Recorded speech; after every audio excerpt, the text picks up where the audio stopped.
Well, thank you all for inviting me. I'm happy to be back in Dubai. I came at the time of the World Expo a while ago. It's good to see again this facility being used for the COP.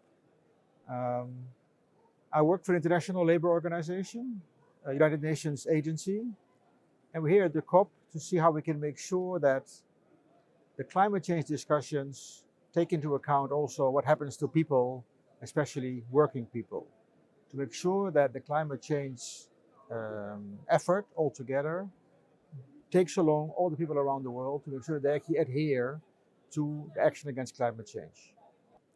Yeah, so for us, maybe a good example to use is we have done an assessment of the impact of climate change on jobs in the Middle East and North Africa, two large regions. And if you look at the countries' commitments to take action against climate change, if you take an ambitious agenda, there will be, of course, a number of jobs lost, but also jobs gained. And according to our assessment, in these two regions, there'll be a total of 6.6 million jobs created thanks to a just transition approach to climate change. I think the very good move on day one to create this fund finally is very important.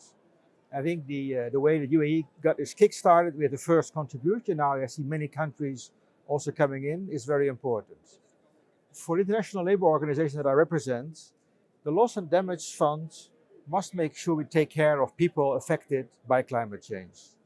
And there can be many angles there, but one important angle for us is to make sure that people have access to social protection.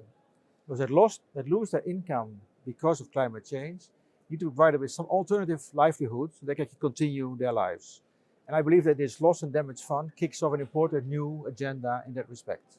Yes, so this is a report that the International Labour Organization has done together with the Islamic Development Bank.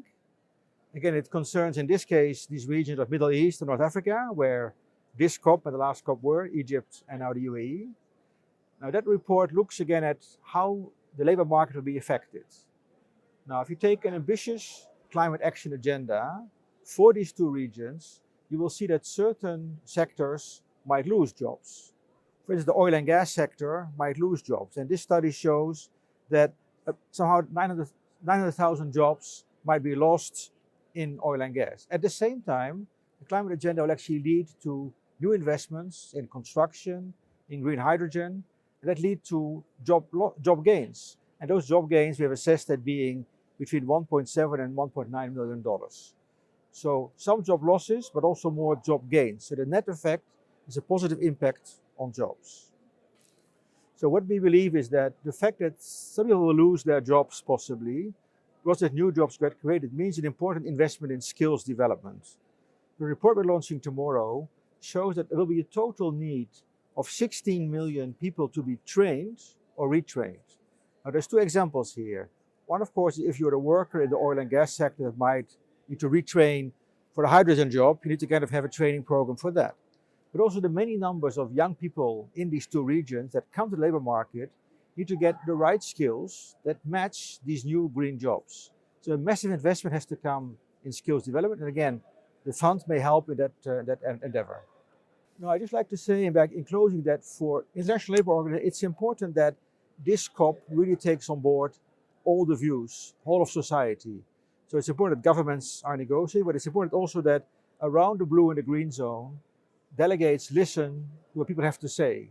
NGOs, trade union, the private sector, so that indeed this just transition approach really becomes the cornerstone of what comes out of this COP here in the UAE.